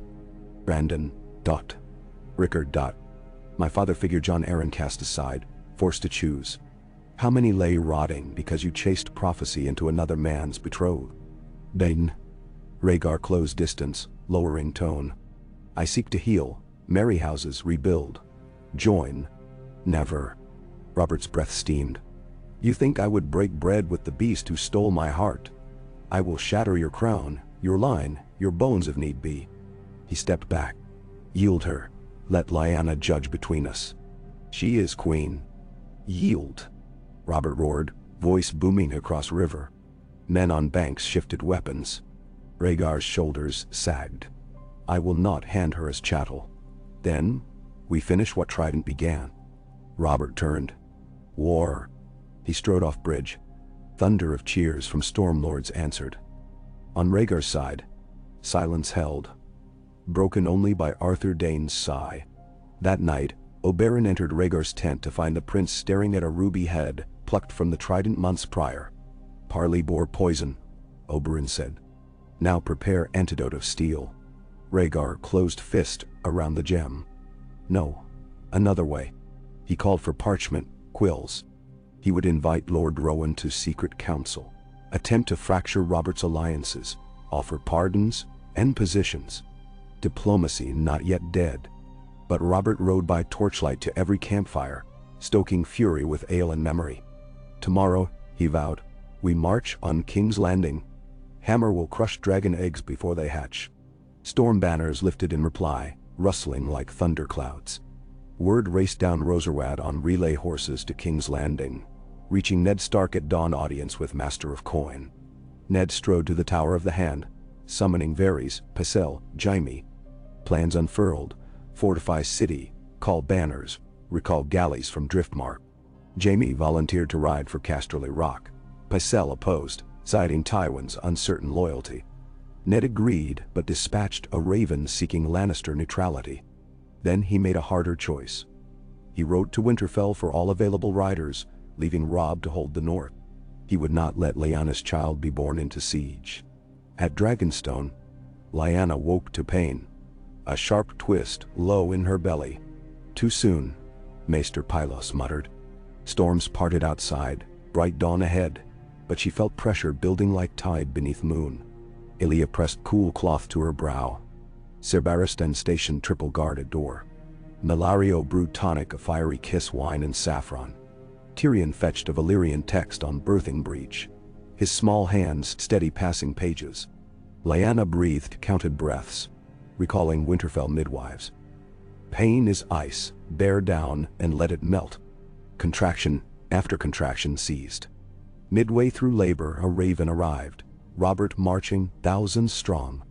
Barristan hesitated but revealed message. Lyanna gritted teeth. Send raven to Rhaegar. Tell him, child comes. She clenched blanket. Tell him songs cannot wait for war. Hours ground like millstones. Blood, sweat, salt tears. At sunset, a baby's cry pierced thick air. High and fierce. A girl, hair dark as midnight, eyes not yet opened. Lyanna laughed weakly. Ilya cradled the babe while Pylos severed cord. What name? Ilya asked. Lyanna brushed knuckle over tiny cheek. Nymeria, she whispered. For the warrior queen who sailed seas and forged new realms. And her house. Pylos prodded. Lyanna met Ilya's gaze. Stark of Winterfell. And Targaryen of Dragonstone. Let both wolves and dragons guard her. Mehaina? Irsu? Ravens winged over storm-racked coast, carrying news to Rhaegar's camp as dawn bled pink. He read the scrap, thrice, eyes misting. Arthur clasped his shoulder. Your daughter, the sword of the morning said. A miracle. A sword of peace. Rhaegar murmured. He turned to messengers. Send riders to Robert's vanguard with word of the birth. Invite him to hold fast of Bitterbridge under flag of truce to witness queen and child. Within moon's turn. Arthur frowned. He will not come. Still, offer. Show trust. Nen. But dusk scouts revealed Robert's army had broken camp, marching east, not toward King's Landing but toward Tumbleton to seize royal grain barges, starve capital, draw Rhaegar into open field. Bull sought battlefield, not cradle. Rhaegar weighed options. Retreat to defend city meant abandoning grain, risking famine. Advance to shield harvest risked leaving capital vulnerable. Prophecy lacked logistic guidance, he mused bitterly. That night, dream took him. Red mountains bleeding, a dragon three-headed roaring, a wolf of ice standing between flames, a baby girl wielding a sword of light whose hilt was woven roses. He woke at first light, purpose honed. He would ride to Tumbleton with half strength, lure Robert into engagement along the Mander's marshy banks where heavy cavalry mired. Meanwhile, Arthur would rush ahead with fastest outriders to King's Landing, fortify, ready for siege. Oberyn would ride south to rally Dornish levies. He sealed orders, prayed to every god old and new, then mounted Blackfire, his stallion, and led men into Grey Dawn. Dragonstone basked in rare sunlight when a slender Braavosi galley slipped into harbor. Sailcloth bore no sigil. From its deck stepped a woman cloaked in shimmer of pale blue. She approached gate, requesting audience with the Wolf Queen on matters of song. Gods, wary, summoned Sabaristan. He recognized her. Quaithe of the Shadow, rumored Shadowbinder from Ashai. Lyanna, weak but upright, received her in Chapel of Painted Dragons. Quaithe's eyes glowed like candle flame behind a lacquered mask. Child of ice and fire, she intoned. Voice soft as silk sliding over steel. The song rises within you, but discord stalks. Lyanna felt chill. Speak plainly. The glass candles burn. Doom that walked long ago wakes. Your brother's walls stand thin as dreams. You must ride north. I bear newborn, Lyanna objected. Quaithe's gaze never wavered. Winter does not wait. Elia stepped forward. The prince rides to war. She cannot abandon throne. Throne of melted swords will not warm the dawn, Quaithe said. She placed small vial in Lyanna's palm. Liquid swirling starlight. For the girl. When glass dragon flies, let her drink. With that she departed, leaving salt tang silence. Lyanna stared at vial. Barristan advised caution, sorcery seldom free. Yet instinct told her warning true. If Ned's raven spoke of white shadows, if dreams whispered, she brushed Nymeria's dark tufted hair, heart torn between kingdom and kin. On the Rose Road, sparks of battle flickered. Robert seized Tumbleton's docks, but Rhaegar unleashed columns of free riders flanking. Marshes sucked hooves, slowing Robert's heavy vanguard. Yet the Stormlord reveled, sweeping hammer in great arcs, breaking helm and hope alike. Thunder rolled each time steel met skull. Near sunset Robert sighted Rhaegar across trampled reeds, each astride chargers spattered with mire. Distant horns signaled end of day, but vengeance kept no hours. Robert spurred. Rhaegar answered. They met with crash, felt across ranks. First pass. Robert's hammer grazed Rhaegar's pauldron, denting steel. Second. Rhaegar's blade slashed Robert's thigh, slicing leather but not flesh. Third. Both rained hard, circling. Breath steamed. Soldiers held breath. Rhaegar lifted voice. We need not spill more blood. But Robert roared, swinging high. Rhaegar parried, hammer sliding off blade with shower of sparks. Momentum jolted Robert. He steadied, eyes wild. They clashed again, until Robert feinted left, then thrust hammerhead low, striking Rhaegar's mount's foreleg. The stallion screamed, collapsing. Rhaegar rolled free, rising in mud. Robert dismounted, wading like bear, hammer two-handed. Steel rang. Rhaegar soared quick, dancing. but footing treacherous weight of mail grew. Robert's brute force slammed guard numb. A final hammer blow caught breastplate center, throwing Rhaegar backward into reeds. He gasped, chest aflame. Sword slipped. Robert stood over him. Rain began anew. "Yield," Rhaegar wheezed, blood at lip. "I can give you peace." "She was my peace," Robert snarled, raising hammer. Then horns blared, Tyrell trumpets. Green banners emerged behind Robert. Lord Rowan's riders charging Robert's flank, hayfork sigils high. Confusion. Split ranks. Robert spun. Saw betrayal. Rhaegar seized moment. Rolled. Retrieving blade. But before duel renewed, arrows hissed from tree line. Dornish shafts Oberyn had sent ahead, one grazing Robert's shoulder, feathering surcoat. Stormlords rushed to shield their lord. Rhaegar's guards pulled him back, dragging through muck. Night swallowed field. Both armies staggered away, each claiming narrow advantage, neither victorious. Robert cursed Rowan's treachery, vowed retribution. Rhaegar coughed blood-flecked spittle, grateful for heart still beating. In King's Landing, word of battle reached Ned with sunlight of the third day. City murmured. Small folk hoarded bread, gold cloaks drilled. Tywin's envoys demanded audience, but Ned delayed, citing repairs to broken Beeler, Sept D. That evening he walked ramparts with Jaime.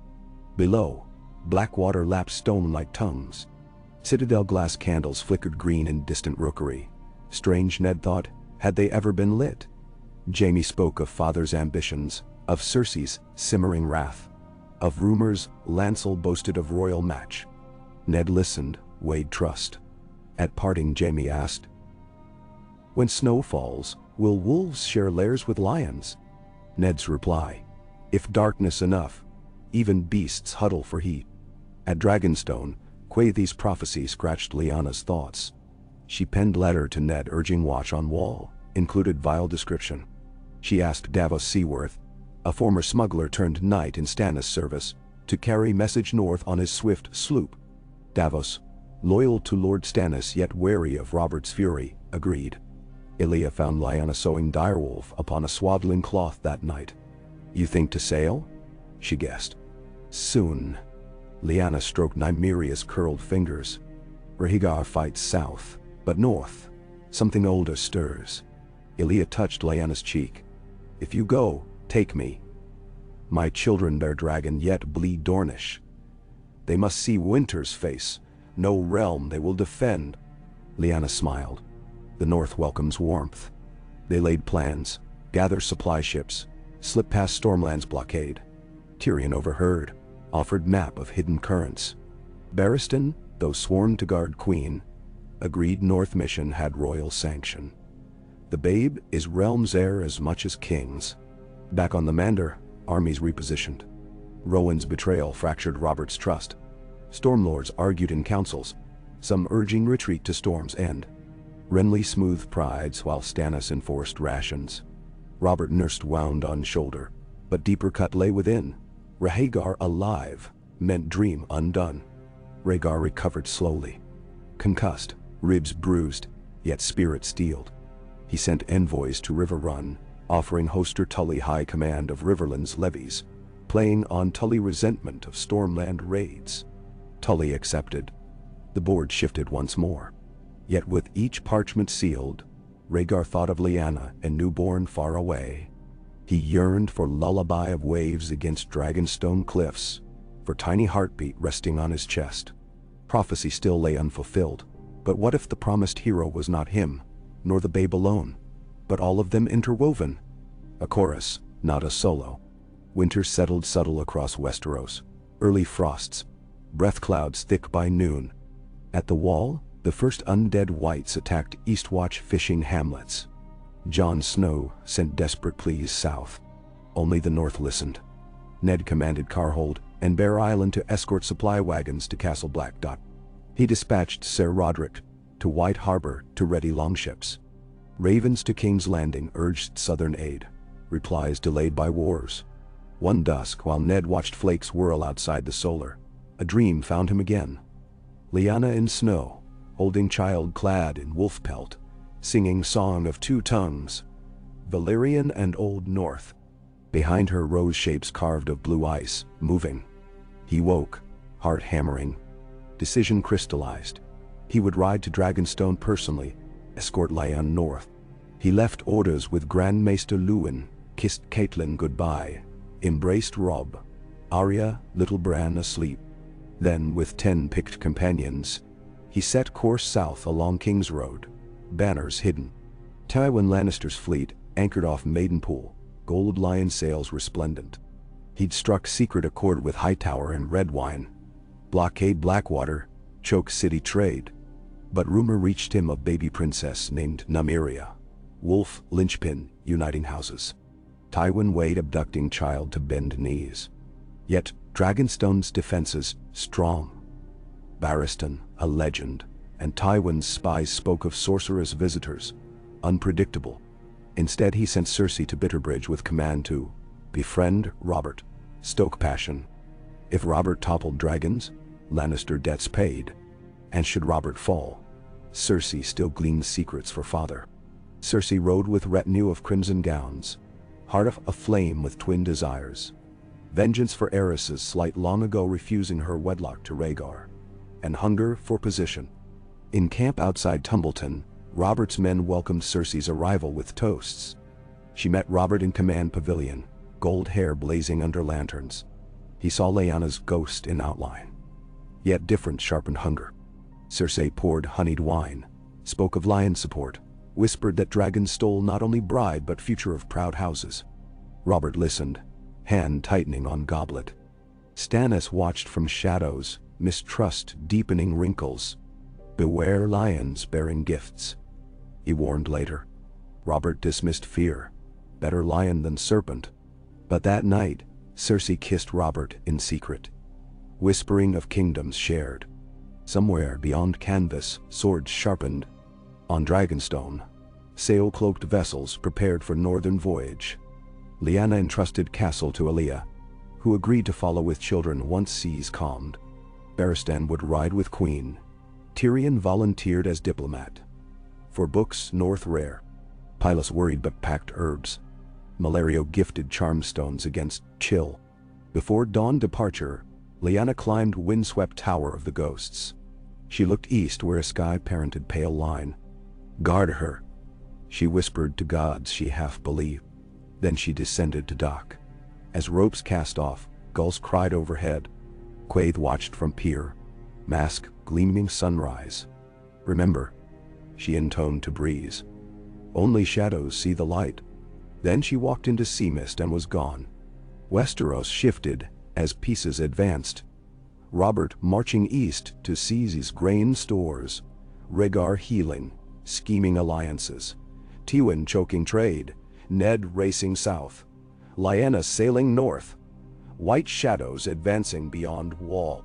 Threads knotted into tapestry taut as bowstring. And somewhere in haunted forest, an ancient heart tree opened eyes of red sap, stirred by murmurs of newborn blood royalty touched by both ice and fire.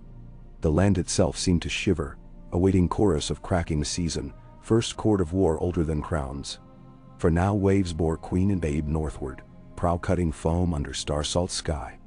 Lyanna held Nymeria bundled tight, humming low melody Rhaegar once played. She gazed toward horizon where winter waited, and whispered promise.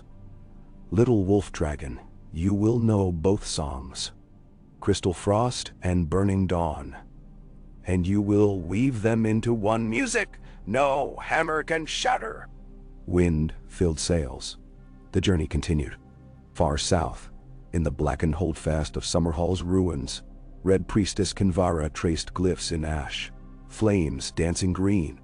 A shadow with bright eyes watched from crumbled doorway. Kinvara smiled. The song quickens. The cold rises. The Lord of Light beckons. We must prepare the prince who was promised. The shadow, cloaked in tattered cloak of night's watch midnight, nodded. And what of the princess newly born? Kinvara's eyes flashed ruby. Every light casts two shadows. The dawn will choose. Flame roared higher, cracking fallen stones, as if ancient ghosts protested. Outside, frost rimed grass though it was autumn still. Somewhere distant, wolves howl. The moon rode high above the shivering sea, an argent sickle carving through clouds. When the Carrick winter's kiss heaved northward, its sails full-bellied with westerly wind. Canvas creaked, lines thrummed, and salt spray hissed against the hull like a serpent's whisper. Night's chill seeped through every seam, but on the stern castle deck Lyanna Stark Targaryen stood resolute, wool cloak snapping behind her. Babe cradled close beneath layered furs. Each gust carried brine and foreboding. Somewhere in the dark beyond the prow, Barristan Selmy paced, silver hair gleaming when lanterns swung. He'd ordered armor kept buckled, for narrow seas bred pirates, and a queen was treasure rare. Yet his eyes strayed often to the tiny bundle at Lyanna's breast, as if the sight of innocence renewed the steel in his spine. Tyrion Lannister emerged from below, wrapped in sealskin, nose red from chill. 16 verses of a storm god ballad, sung off-key by half-drunk sailors. He announced with a theatrical sigh, "I have retreated for the sake of art." He joined Lyanna at the rail. Short legs braced. "She sleeps." Lyanna brushed Nymeria's dark curls. "Dreaming of warmer halls, I hope. And you, your grace, dreaming of colder ones, if rumor holds. Winterfell's halls grow no warmer than these decks." She managed a wan smile. "But home is a hearth kindled in the blood." Tyrion tilted his head. "A poetic sentiment for a land renowned for blunt truths." "Blunt truths are sometimes the sharpest poetry." Barristan's voice carried over wind. "Shapes off starboard." Lyanna turned. Lurking beyond spray lay 3 longships. Sails dyed deepest blue, prow heads carved into leering krakens. No banners flew, but the iron rings in the sailcloth told of pike. Iron-born. The steersman shouted commands. Drum beats rose from enemy decks. Oars dipped, rhythms quickening. Tyrion's breath misted. Euron Greyjoy, perhaps, or his brother Victarion. Either way, they fancy themselves reavers reborn. Lyanna's heart hammered. "Sir Barristan." Helm already donned. Selmy drew his blade. "We will not be boarded." Oars churned. Arrows hissed from the kraken ships, thunking into Winter's Kiss's hull. Sailors rushed for crossbows. The Maester Pylos flitted between, lugging jars of lamp oil. One jar shattered amid coils of rope, igniting tongues of orange that licked at canvas edges before water was flung. Lyanna pressed Nymeria to her chest, ducking back beneath overhand. Tyrion brandished a dagger far too large for his hand, but serviceable. "I detest boats," he muttered. Grapnels arced, clanging onto the rail. Ironborn whooped. Ragged men in scale, and rusted helms leaping for purchase. Barristan met the first with a thrust that skewered through chain and bone, sending the reaver tumbling backwards into foam. More clambered. A black-bearded giant swept a broad axe at Selmy. The Kingsguard parried and riposted, severing the man's hand at the wrist. Barristan moved like water. No wasted motion, every stroke precise. Yet numbers pressed. Sailors fell. Tyrion stabbed low at a reaver's thigh, then jabbed again at groin. The man shrieked, pitching into the sea. Tyrion's eyes went wide, equal parts horror and exhilaration. Lyanna found a dagger in her belt, edged but slender. She laid Nymeria into a hammock rigged against the rear bulkhead, tucking furs tight. A reaver vaulted rail toward her.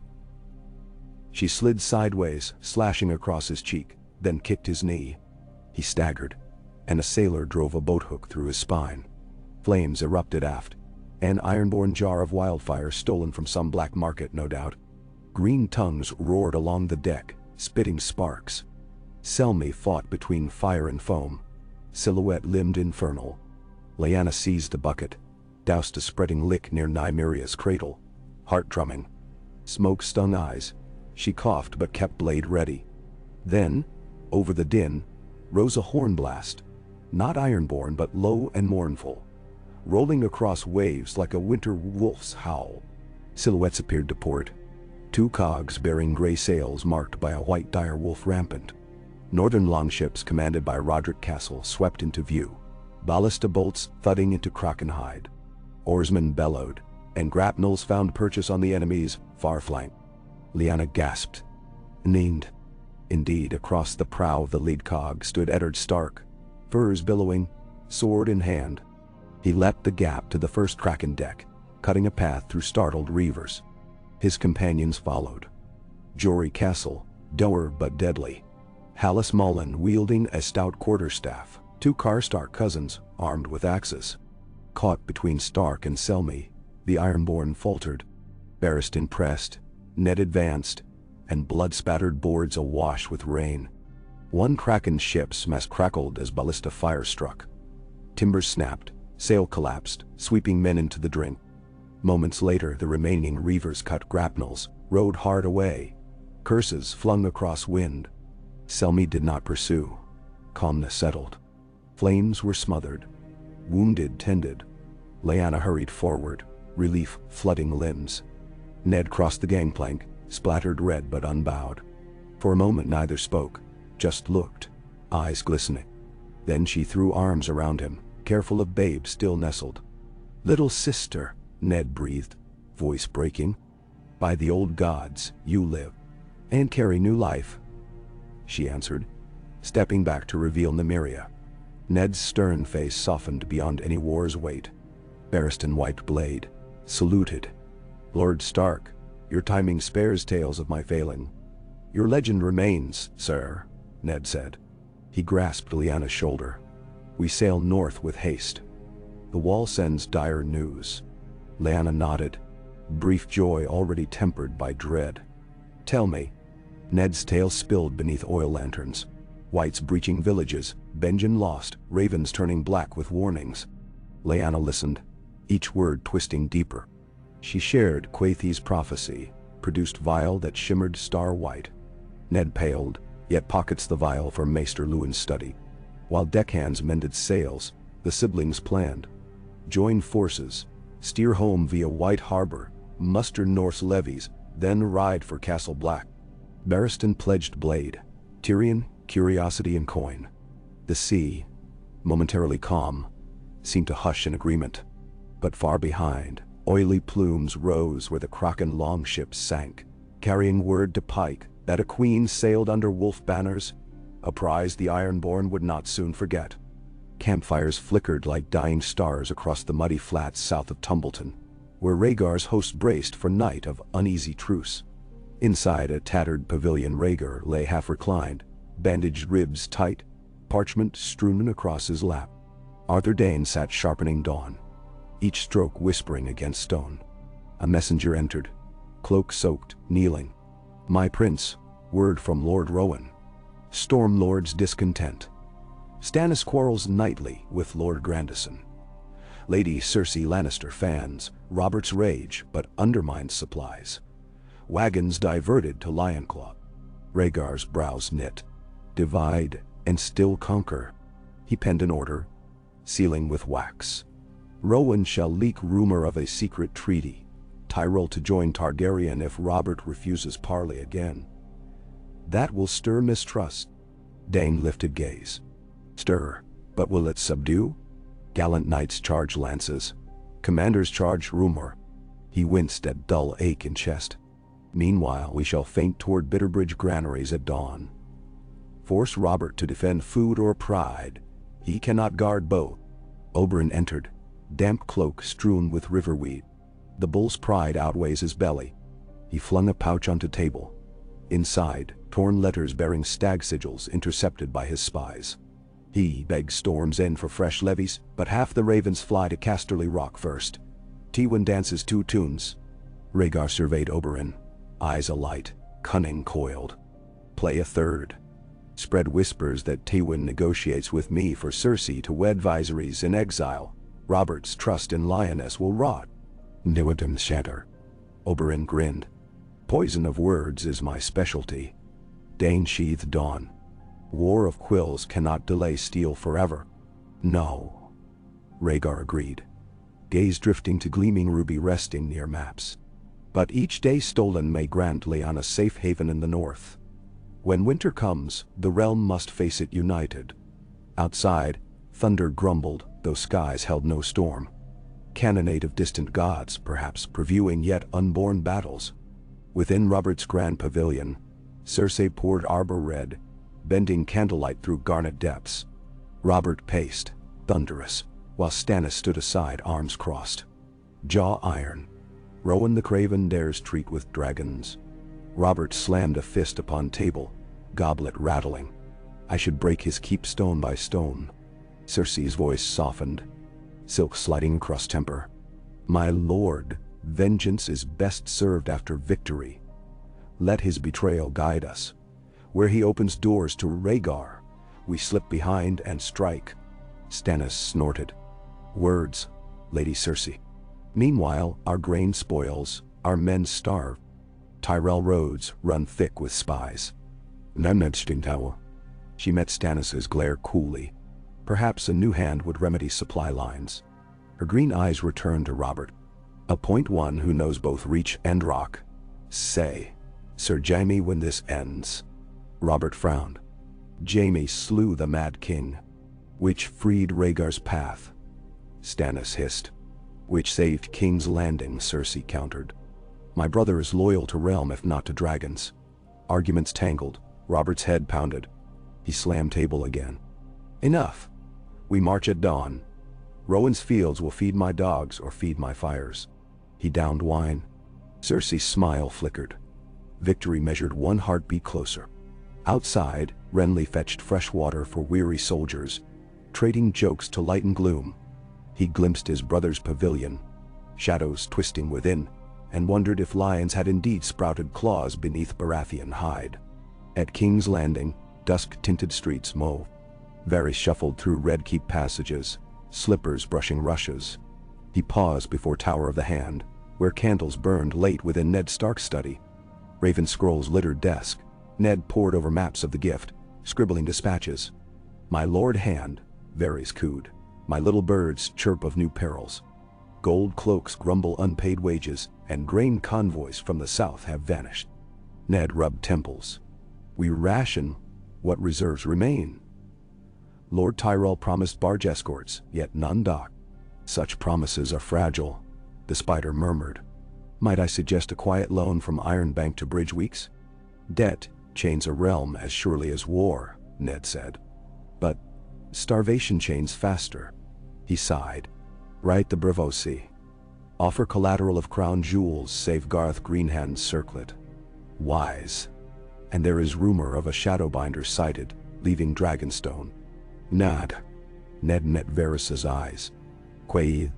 You know her. My sister spoke of her in letters. She brings warnings of ice. I would we had more nights than prophecies. Varys tittered. Prophecies eat reason. Still, sometimes they nibble at correct corners. He bowed and glided away. Alone, Ned stared at carved direwolf sigil. The room seemed smaller than morning. Winter's breath rattled shutters. He penned a final note. All lords sworn to Winterfell. Harvest stored within castle walls. Distribute seed grain sparingly. The long night may return sooner than songs recall. Mantua. He sealed with gray wax. Somewhere beyond walls, bells tolled ninth hour. Tomorrow, he would ride to Rosby for talks with house treasurers. Paper shields, he thought grimly, against iron spears and ice claws alike. High above the wall, Jon Snow gripped frost-rimmed stone, scanning snowy forests through long sight glass. Pale shadows flitted between trunks. Elk? No, he'd learned difference. Whites lacked breath, and their motion carried absence of life. Ranger Dewin stood beside him, teeth chattering. Another dozen spied near Iset-eyed Ridge. That makes near 100 in 10 days. And any others? Jon asked. Only whites, but where corpses walk. White walkers step soon. Jon lowered glass. Send Raven to Lord Commander. Tell him East Watch reports same. We ride patrol at first light. He descended from tower, cloak trailing. In mess hall, men slurped thin stew beside hearth. Fear simmered beneath stale jokes. Samwell Tarley scribbled in ledger, glancing up as Jon approached. Snowfall heavy tonight, yet not enough to hide the dead. Jon sat. What? Raven south still unanswered but for the north. My Uncle Benjen. He trailed off, jaw tight. Sam touched his arm. He lives. I know it. John exhaled, staring into fire. When winter closes, we may stand alone. Not alone, Sam said quietly. We have each other. John nodded. In his mind he saw Lyanna's face from brandy-tinted memories Ned seldom spoke of. He wondered if news of her queenship would ever reach this frozen end of the world, and if it mattered, once the dead breached walls. From deep tunnels beneath Casterly Rock, wroth echoes of argument rippled upward. Tywin Lannister convened with Maester Crelin and bannerman captains, visages lit by torches flaring with pitch. Rowan's betrayal to dragons casts doubt on Reach allegiance, Kevin Lannister said. If Tyrell hedges bets, Lion's share of grain may fail. Tywin's eyes narrowed. Cersei manipulates Robert, seed planted. Rowan's treachery will draw Robert's hammer south. We hold fleets at bay, direct trade to Lannisport, profit while stag and dragon bleed. Kevin stroked beard. Yet word arrives Euron Greyjoys, raiders, trail, northern queen. Starks ally with dragons. Should they secure north and wall, alliances might shift. Now. Then we ensure Starks suffer. Tywin unfurled a parchment bearing sigil of Karstark's sunburst. Rhaegar Karstark's grievance over father's death at Trident still festers. Promise him southern gold for northern chaos. Crelin coughed. A dangerous game. White walkers stir, tales say. Tywin's gaze flicked. Old wives' tales. But as council disbanded, torchlight fluttered, and in Tywin's mind glimmered uneasy thought. If frost demons marched, gold could not bribe them. Still, pride is iron. He crushed doubt beneath strategy's heel. Winter's kiss and Stark cogs reached White Harbor, at sunrise streaked peach and pearl. Gull cries echoed. Lord Manderley, great belly cloaked in blue and white, greeted Lyanna on dock, bending knee despite protesting joints. My queen of wolf and dragon, he boomed, voice like barrel drum.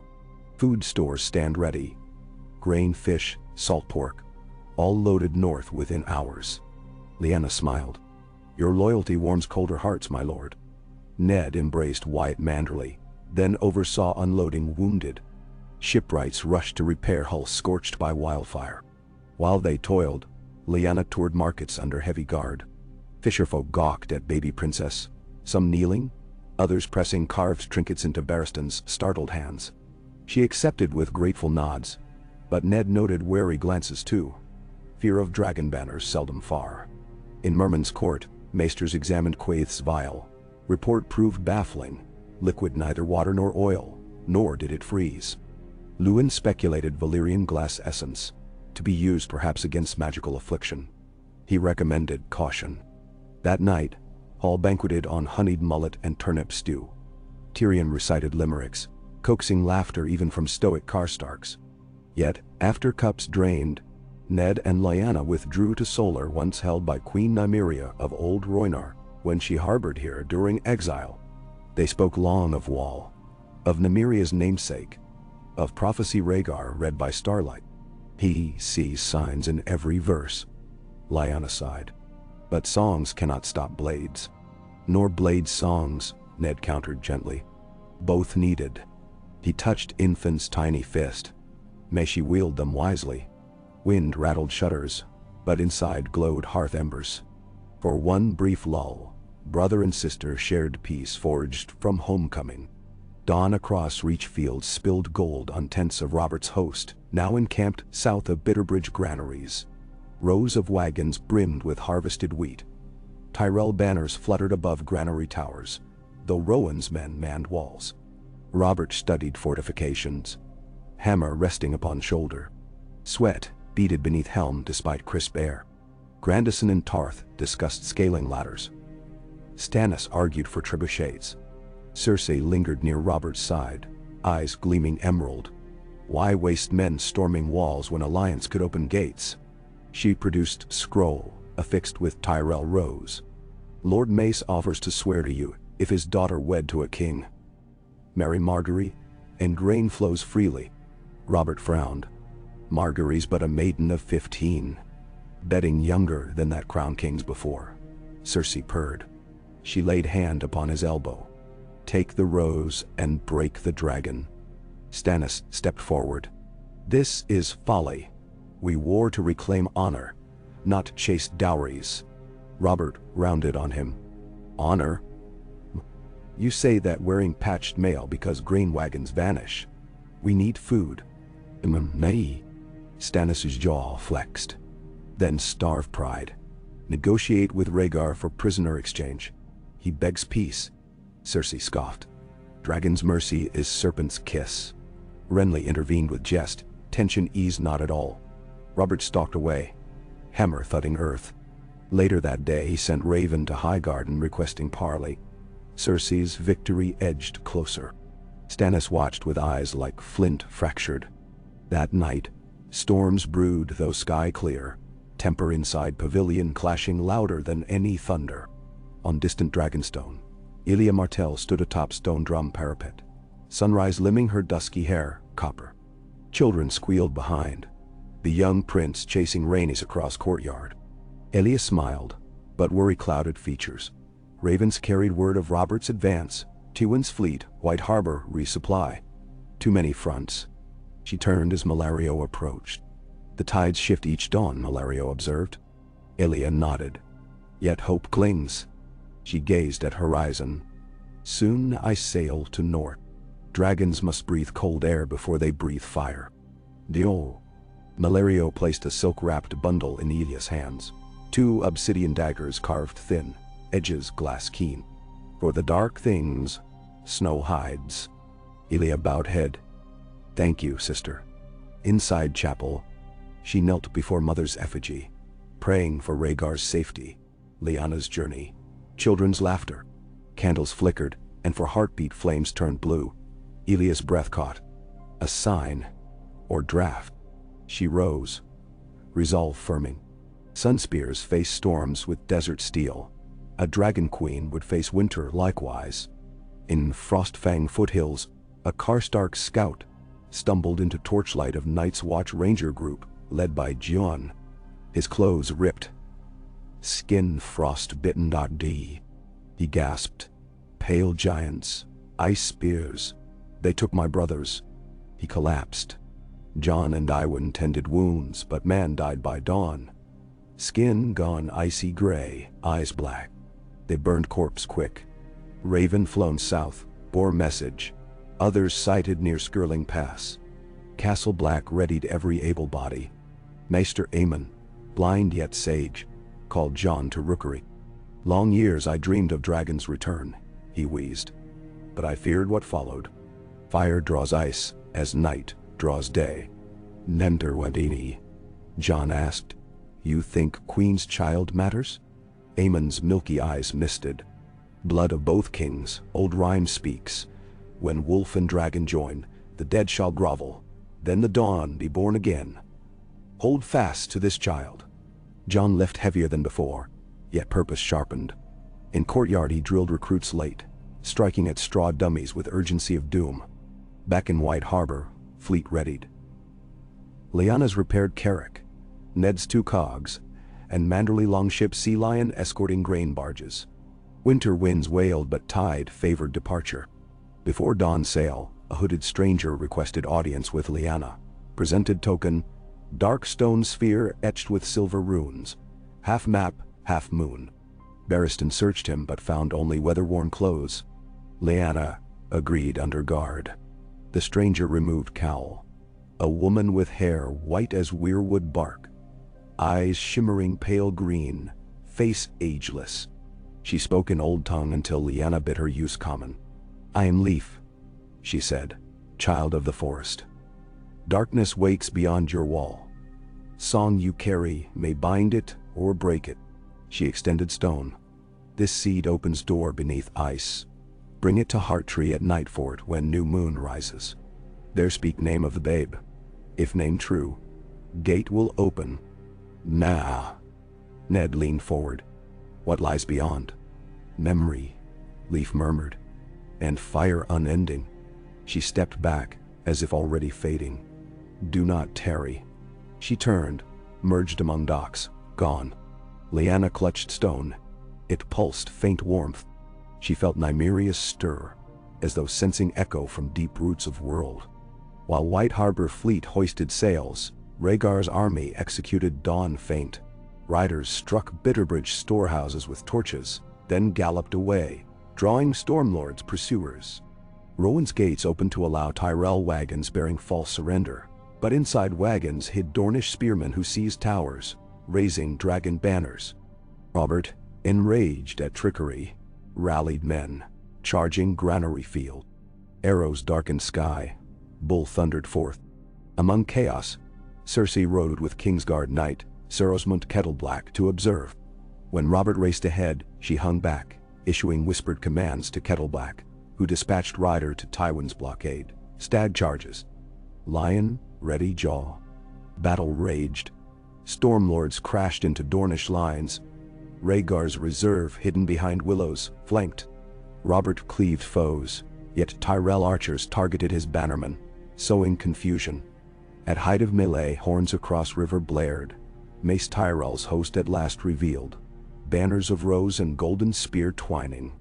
They did not reinforce dragons, nor stags. They simply watched. Robert realized betrayal too late. Supply wagons burned behind him, path of retreat threatened. He roared challenge for Rhaegar. Prince answered, meeting midfield. Hammer and sword clashed again, sparks flying. But this time Rhaegar's ribs failed him, each breath jagged. Robert battered defense until sword flew wide. He raised hammer for kill.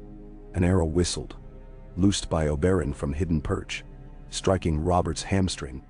Bull staggered, knee buckling. Rhaegar seized chance, grabbing his fallen sword, pressing blade to Robert's throat. "Yield," he rasped. Stormlords froze. Robert's eyes blazed hate, but pain shackled limbs. "Finish it," he spat blood. "I will not kill the realm's courage," Rhaegar answered. He signaled Dane. Silver-helmed knights moved, surrounding Robert, disarming carefully. Rhaegar called across field, "Let all lords witness. I spare the rebellion's heart, exchange for oath to hold peace and ride north against darker foe." Tyrell horns sounded approval. Many Reach lords cheered relief. Stannis' gaze burned like cold coals, yet he sheathed sword, duty-bound to brother's life. Cersei watched, gloved hands trembling fury. Her gamble at Robert's victory crumbled. She retreated, veil drawn, whispers to Kettleblack, "Another path to throne exists." News of Robert's capture raced on raven wings, reaching King's Landing within 2 days. Bells rang, some joyful, others wary. Ned Stark convened small council swift. Pycelle praised royal mercy. Varys smiled thin but offered that peace terms include marriage alliances. Jaime paced restless, unsettled by sister's peril. Ned dispatched letters, to Dragonstone beckoning Elia south, to White Harbor instructing Lyanna to steer for Eastwatch and join forces, to Wall pledging soon reinforcements. Time thinned, but glimmer of unity flickered. Yet as council parted, Varys lingered. A caged stag roars louder than a free one. "Keep watch, Lord Stark." Some cages rust from within. Ned studied Varys' departure, unease prickling. On Pike, Euron Greyjoy lounged upon Sea Dragon's skull throne, crow's eye gleaming. Reaver captains relayed Queen's escape, and Robert's capture. Euron laughed. "Sound like surf tearing bones. Westeros shatters," he mused. "Time to reap salt." He proclaimed a raid on White Harbor shipping lines, ironically empty now.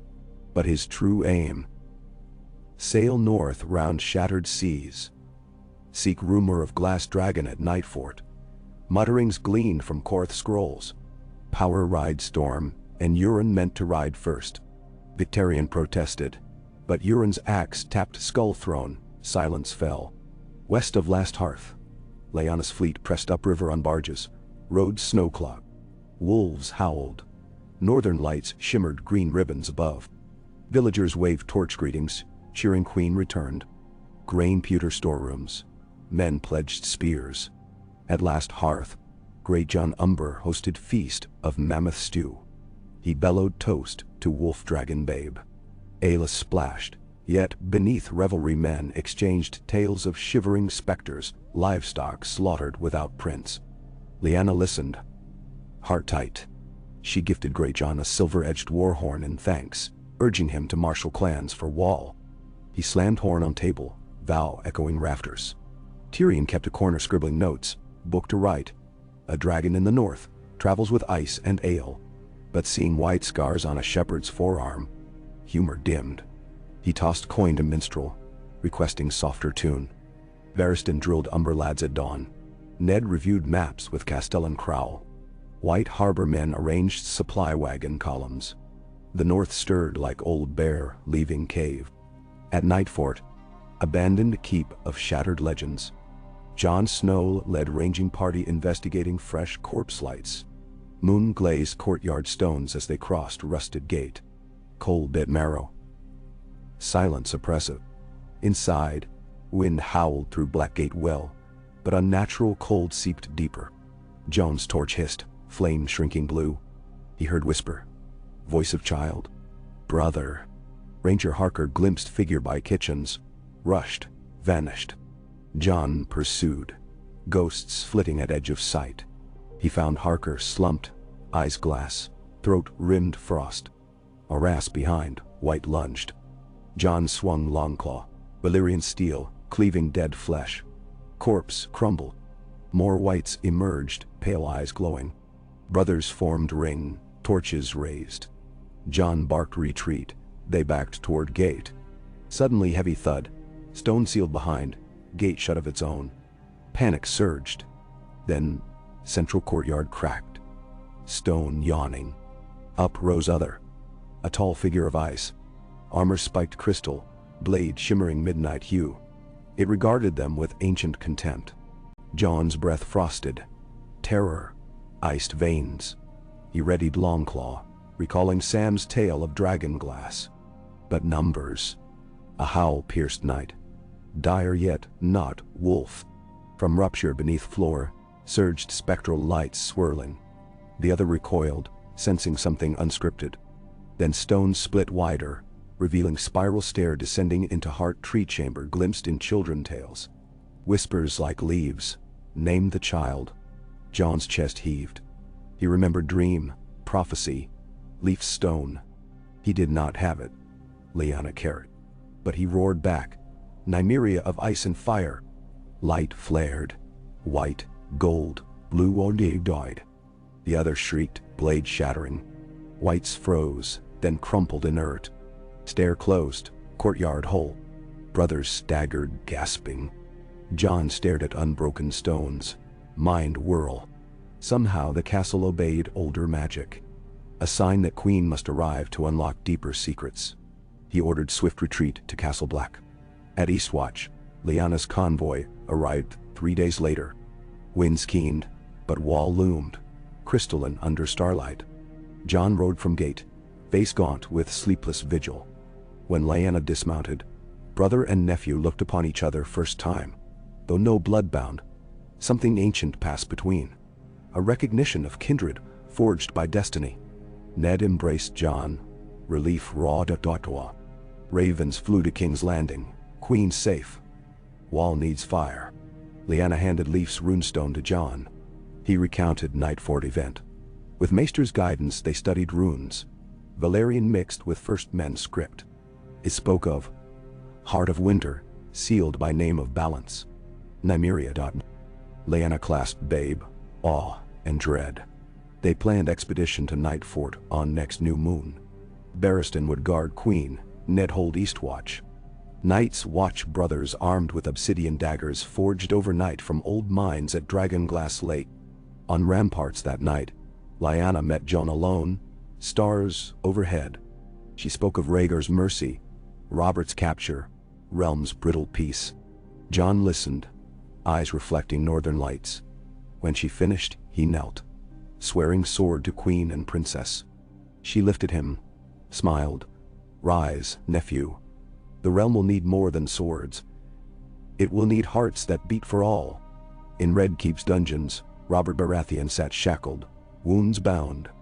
Rhaegar visited, Alone, save one guard. Torch cast twin shadows across stone. Robert glared. Dragon. Storm.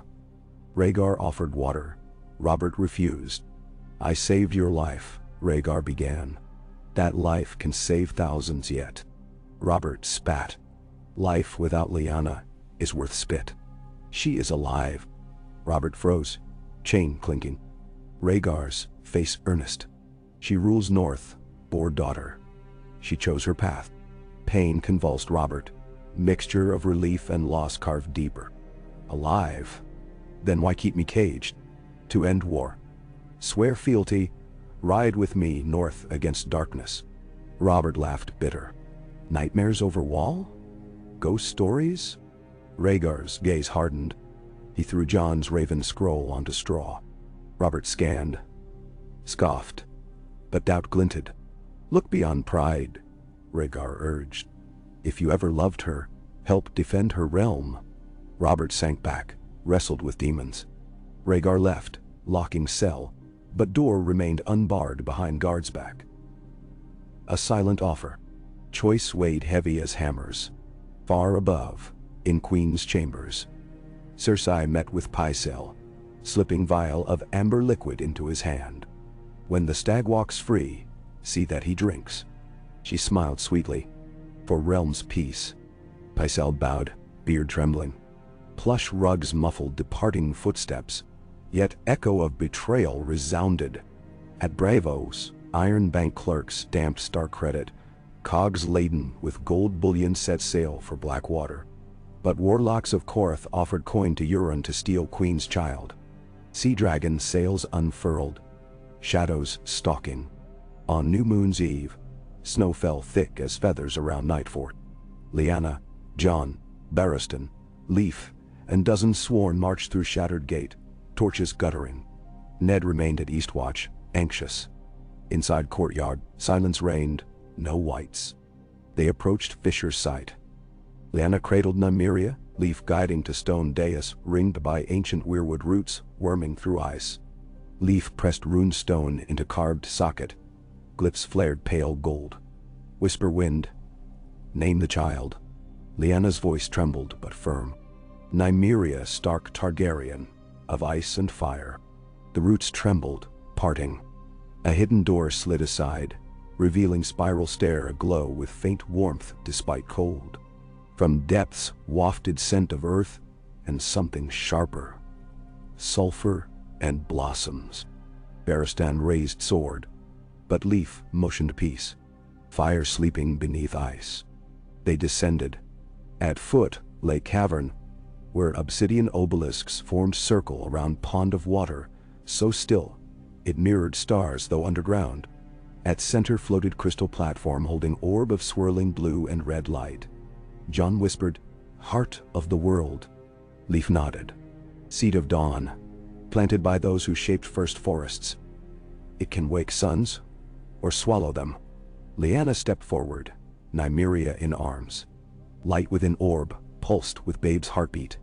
Leaf spoke. Child is bridge. Her blood can mend fracture between seasons. Sudden thunderous crack above. Shards of ice rained. Another descended, taller than prior. Armor pure, starlight. It hissed, sword frost fire. Barristan leapt, blade clanging. Jon thrust dragonglass spear, but frost flicked aside, spear shattering. Lyanna instinctively held orb.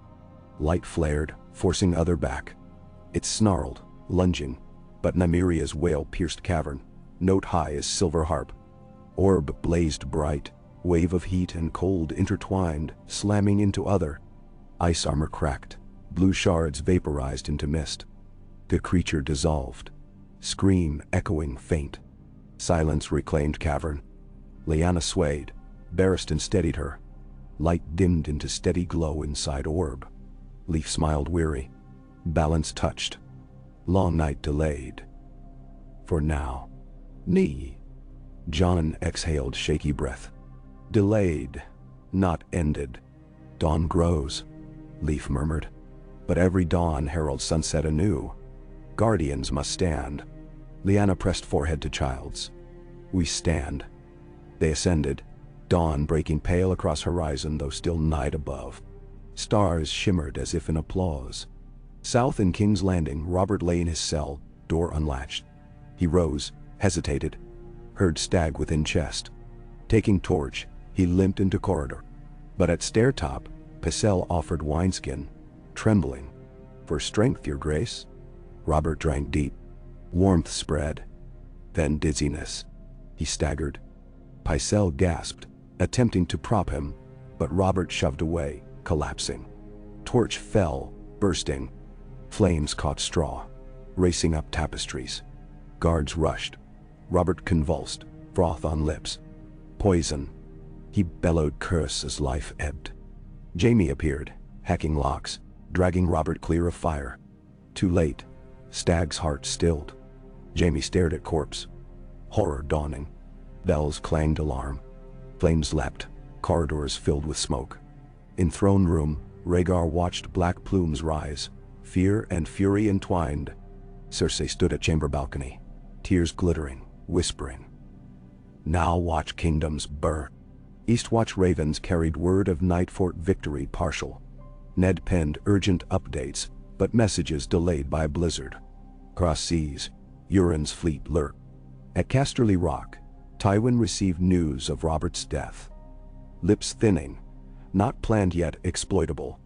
Rhaegar needed scapegoat for assassination. Realm pointed at Lannister conspirators. War drums resumed. While North readied for winter, South bled anew. Lyanna and child returned to Eastwatch under Aurora bright, welcomed by cheers.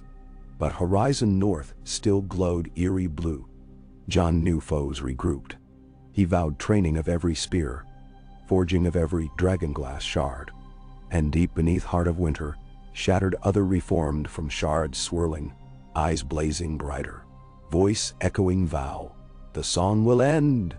Far above, comets flared scarlet across firmament. Harbinger scholars would ponder for generations. Yet for Lyanna, standing atop wall with babe in arms and brother at side, new melody arose, neither of triumph nor doom, but of stubborn hope. She hummed it into icy wind, letting snowflakes kiss Nymearia's cheeks. The song wove wolf howl, dragon roar, and distant heartbeat of men who refused frozen fate. Across realm, those who listened heard faint refrain carried on winter breeze. A promise that until the last note fell silent, dawn still waited beyond longest night.